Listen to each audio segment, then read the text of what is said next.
dipun sekecakaken kan. Iya. Soalnya aku rung siram jamas iki lho. Telek. Tanjung rene yo. Inggih Kang Mas. Muga antuk pengasih saka Gusti ingkang Mahasih, aku bakal ana rembug sing bakal tak andharake marang Tanjung. Saestu Kang Mas. Heeh. Badhe wonten pangandikan menapa Kang Mas Pate? Nyidang sari kekidong memanis Kok yo dadak gandrung barang kok. Dipun pirsani para abdi menika ora nyeling sena Kang Mas. lho anggepen iki kabeh ora ana. Bumi iki anggepen nggur aku karo kowe. Namung kula kalian mandhalem kemawon. Iya, mergo suwene aku ora ketemu kelawan jeneng sira wong ayu, sadurunge aku ngucap sing sing wigati tak gandrung dhisik. Ternyata suwe ora ketemu. Dasare akeh digandrung padheran kula langsung krem nggih Kang. Anu kembut-kembut. Suara dijamah kok yo. Kaya kumbang kang amulat sekar. Nyampingipun nyun sewu nyampingipun nggih, anggenipun miranipun nggih. Soale aji ning diri ana kedaling lati, aji ning salira wonten ing busana. Bojone sapa ta bojone sing Tanjung oh nyalira busana mula becik. Iya. Ada. Kan engko nggawa jeneng kok dalane ning ditok Nganjuk, oh wilayah Nganjuk saged tampi-tampi. Iya, iya. Ayo mlaku bebarengan. Astanipun Kang Mas grogi kok. Lah pancal. Ning mboten wonten juru taman lan mboten juru pangisepan mboten wonten taman iki. Juru pangisepan apa? Telek sandi menika mboten wonten. Oh, mboten wonten. Kok juru pangisepan kowe apa jeneng tak isep bundamu? Kepengin ngisep madune. Apa siramu isih duwe madu? Tasih Kang Mas. Kang Mas Pate Sida Paksa. Mbok pilih ing jagat menika mboten wonten manodya ingkang bombong lan mongkok manahipun kejawi namung kula. Awit kula menika saged sesaringan kalian panjenengan Kang Mas Pate. Ayem yo nganti aku. Inggih sak lumahe bumi sak kurping langit menika. Sik to. Anu kukumu kok ketoki to. Wis tekan iki mang balane. Mbrengangang swara rom. Yayah manten kang labya karon sih dansa. Kalian kula peteki nggih Kang Mas. Mesti saya kok ya saking ketebian. Sik to kowe bareng nyekeli aku jarimu kok yen sing jengat. Saking sampun boten saged napa jenenge hargane kanapson kula menika lho 7 sasi lho coba. Liyane rak ya golek kono-kono. Iya. Biong aja ngandang-ngandang lho biong. Nggih. Cepakno tisu biong. Enggak apa. Keringetan. Wong biasane nggo sarung kok. Deni Romamat Prana marang Kusumayu. Klaro biong kok iki tisune.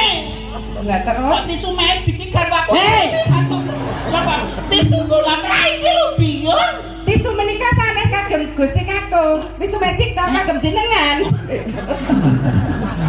Sekalutan bisa nindra renggang kula kinepyur pulut saya hati.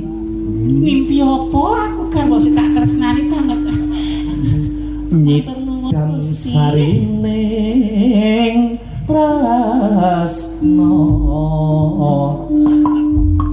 Sak saben penyambung rung kula. Lajeng pangandikan menapa ingkang janjengan ketika wigatos kala wau Kang Mas Pate. Kabar kang sumebar pawarta kang Wiswarata kiblat 4-5 pancer Kasinggihan. ana kabar ingkang mawartake lamun jeneng sira Yayi Sri Tanjung kagungan rasa tresna karo Sinuwun Prabu Silahadi Trama satemah gandeng asmara senadyan mung sarana sesideman kuwi kabeh mau kabar kang kabur apa kabar kang kababar ing kasunyatan. Kang Mas Pate Sida Paksa. Piye wong ayu? Panjenengan ampun kegujengan lho. Bojo 7 sasi ora ketemu lajeng. Ngopeni suwanten-suwanten mbok bakul sinambi wara. Garwa ingkang kula tresna panjenengan namung nang dalem Kang Mas Pate Sida Paksa. ning iki kabar iki wis akeh sing ngrungokake. Kabar iki wis akeh sing ngrungokake, kepara wis manjing ana talinganku dhewe. Yen sliramu tumindak sendeng kelawan Prabu Sila Hadikrama. Kang Mas Pati Sida Paksa. Heeh. Dene panjenengan pitados kalian kabar saking Mbok Bakul Sinambiwara saking Juru Trek Sandi. Iya. Mboten pitados kalian kula Sritanjung karo panjenengan tuhu bekti tresna kalian panjenengan Kang Mas Pati. Piye Abdi? Injih Gusti Kakung. Kondo Kang Walaka Biung apa Kang kudu mati ana ing Taman Sari Kepatihan Biung? Bendaramu apa tumindak sedeng? Ngaten Gusti Kakung. Kondo Walaka Biung. Kula seksinipun. Asik sini piye? Kondo Prasaja Piye? Biung. Prabu Sila Hadikrama menika leres tindak wonten kepatihan. Menika astunipun badhe gonjak Gusti Putri Sri Tanjung. Ananging Iya. Gusti Putri Sri Tanjung menika Heeh. nggih adopsi Gusti Kakung. Mimin. Kok Mimin? Alah kok suki Mimin. Sri Tanjung. Tanjung. Mas Pati injih. Abdimu wae ngarani kowe tumindak sedeng lho.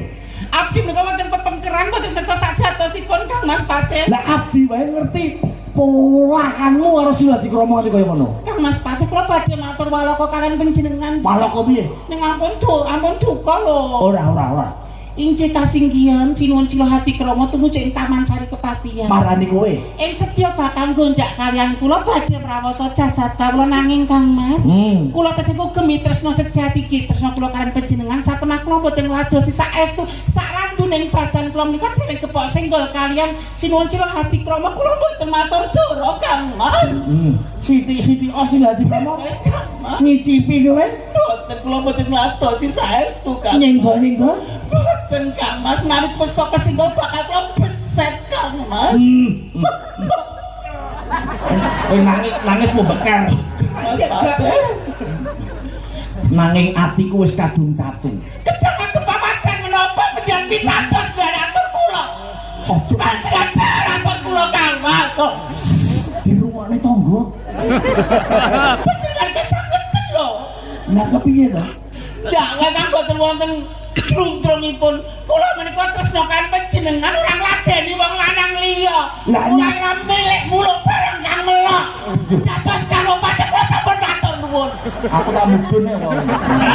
Jenengan iku dadi Sila Hadikrama kok malah kalah karo wong wedok ki piye?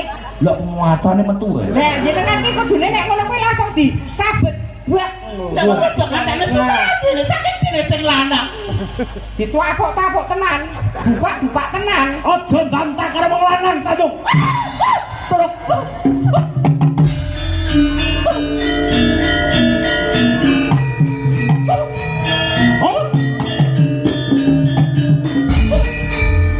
Kang Mas Pati Sida Paksa. Ana tetembungan sedumuk bathuk senyari bumi. Wong wedok sapa wani dumuk bathuke wong wedok sing dadi garwane nyawa totone nyatane. Kowe wong wedok sing kendho kembenmu, wedok lemeran. Apa Sri Tanjung apa diayan iki? Menawi panjenengan sampun boten tresna kalian Sri Tanjung kula boten dados menapa. Saestu kula boten dados menapa. Kawangsulaken dumateng tiyang sepuh kula nanging Kang Mas. Menawi panjenengan ndak kula tumindak sedeng rucut pinjungipun lemer kados prosones kula boten tarimah Kang Mas. Monggo. Hukuming negara wis ngandharake sapa wong wadon kang gandeng karo wong liya sing dudu bojone nyawa kudu dilangi. Kapejana kula lila Kang Mas. Menawi dados menika mongko king penggal panjenengan nanging kula saestu boten tumindak sedeng. Kula gadhahi atur. Menawi pusaka menika tumawa wonten badan kula. Lajeng badan kula kedalaken rah. Menawi getih menika nggondo bacen, nggondo batang ateges Sri Tanjung ladosi wong lanang liya tumindak lemer. Nanging Kang Mas, menawi getih menika nggondo arum, nggondo wangi. Ateges kula wanodya ingkang tasih suci kok gemi tresna kula kaliyan panjenengan Kang Mas Pati. Apa kowe wis samapta ing dati sawegeng diri nampa pusakaku? Sanes pusaka kang menika Kang Mas. Sanes musuh gagak menika. Takut. Musuh sanesipun. Nek getihmu banger kowe lumut. Nek getihmu wangi kowe bener. Kula tasih suci lan mugi tresna sejati kula kalian panjenengan monggo kapejana kula niki. Lati pakarti kudu nyawiji. Yen iya ya iya yen ora ya ora. Tanpa ana pusakaku mati.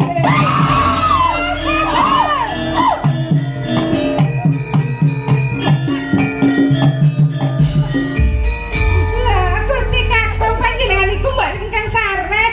Gusti Putri pejah. Sik. Iki ne sik urip. Walah ki mau tak kira gembol HP. Mati kok. Makan. Maksudnya puasane aja ngene to, Pri. Gusti Kakung. Piye biumban piye. Gusti Putri sampun pejah. Heeh. Ananging saderengipun kapejahi dening panjenengan kala wau.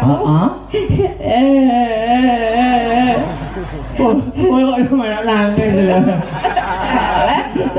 Apa? Menika Gusti Putri gadah piweling. Heeh. Piye piwelenge piye? Menawi rahipun getihipun menika nggondo wangi. Menika ateges Gusti Putri menika dereng tumindak sanes kalian priya sanesipun. Heeh. Menawi reh utawi getih menika kok gandanipun bajen menika teges Gusti Putri tumindak sedeng kalian priya sanes Gusti Kakung. Mbok cobi menika Iki getih entek Pak jumuk getih. getih teng mriki. Ngono ngene. Aku arep ngambuman aras-arasen. Lho, Pripun Gusti? wangi. Aku sing luput kowe sing bener kowe ora sedeng. Dipeluk kok.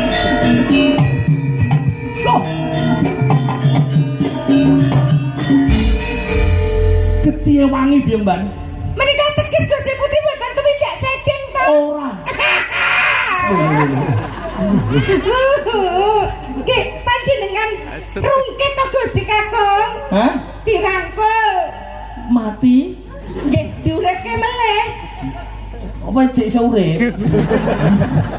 Pun terapi kok nggih. Nggih, tangi.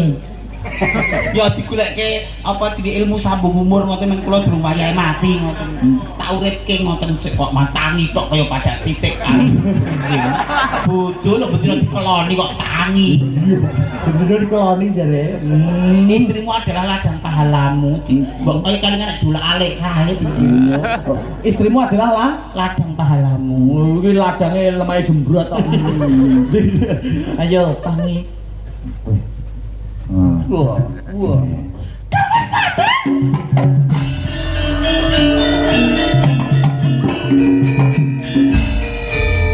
Wes ya bar Nggih iki. sampun. Nek niku mangku pitutur lho. Nggih pituture kados pundi Mbak Mimin? Wong wedok nek garwane lagi tindakan nampa tamu itu. Ning aja mlebu jero omah nek ora ana wong liya. Yang ditakutkan itu meskipun tidak melakukan apapun yang ditakutkan fitnah di luar.